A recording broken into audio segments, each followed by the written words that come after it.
السلام علیکم ویورس، کیسے ہیں آپ سب؟ Welcome to Urdu best novels, novel محبت تنک رنگوڑکر، ریٹن بائی میرا شریف ترکی، ایپیسوڈ نمبر 9 سٹارٹ کرتے ہیں۔ تم کہہ کر تو دیکھو، شاید پہنچ ہی جاؤں، بشرط یہ کہ پورے خلوص سے کہو۔ وہ اسے زج کر رہا تھا۔ اس نے چہرے کا رخ انتہائی غصے سے موڑ لیا تو اس نے فوراً اپنی طرف دوبارہ گھما لیا۔ تم واقعی قدرت کا عظیم شاہکار اور حسن کا مجسمہ، نزاکت کا بیکر، لیکن تمہارا چہرہ۔ مشال کی سانسیں ٹھکنے لگی، حیران ہو کر پھیلی پھیلی آنکھوں سے اسے دیکھے گئی۔ دل مزید کچھ سننے کا منتظر تھا، بہت بے چینی سے اسے دیکھ رہی تھی، لیکن وہ یکدم ہونٹوں کو بیچ کر خاموش ہو گیا تھا۔ چہرے پر اکثر زہریلی مسکراہٹ کچھ اور گہری ہو گئی تھی۔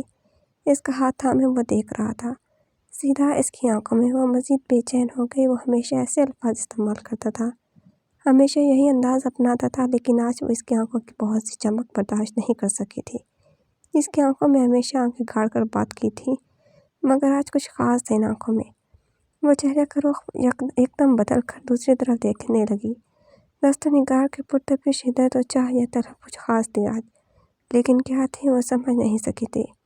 لیکن اگلا پل دونوں کے لیے بہت حیرت انگیز تھا جب شاہزر اچانک جھکا تھا۔ اس کے ہاتھ کی پشت پر اس نے اپنے ہونٹ رکھ دیے تھے۔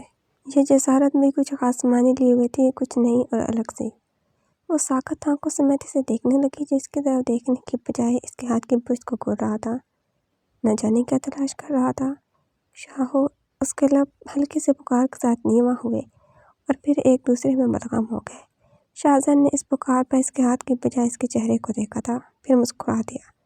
اس دفعہ مسکراہٹ بے زہریلی نہیں تھی، کچھ خاص تھی۔ وہ دوسرے ہاتھ سے اس کے رخسار کو چھو کر باہر نکلتا چلا گیا تھا۔ اس خاص تاثر کو اپنے پیچھے چھوڑتا وہ حیران تھی۔ وہ کئی لمحے اپنے ہاتھ کے پشت کو کبھی ہلتے پردے کو دیکھتی رہی۔ ایک عجیب سا لمس تھا جو اسے شاہزر کی قربت میں محسوس ہوا تھا۔ یہ وہی لمس تھا جسے 15 سالوں سے سخت بے چین کر رہا تھا، جسے وہ ادھر ادھر ڈھونڈ رہی تھی، اور اس وقت اسی لمس کے گہراؤں میں کھڑی حیران ششدر تھی۔ گاڑی کا انجن سٹارٹ ہونے کی آواز پر وہ بھاگ کر کھڑکی کے پاس آئی۔ پردہ ہٹا کر دیکھا تو پورٹیکو میں موجود گاڑی میں وہ بیٹھ رہا تھا۔ ارد گرد سب لوگ جمع تھے۔ ایک نظر ڈال کر وہ پردہ گرا کر واپس بستر پر گر گئی۔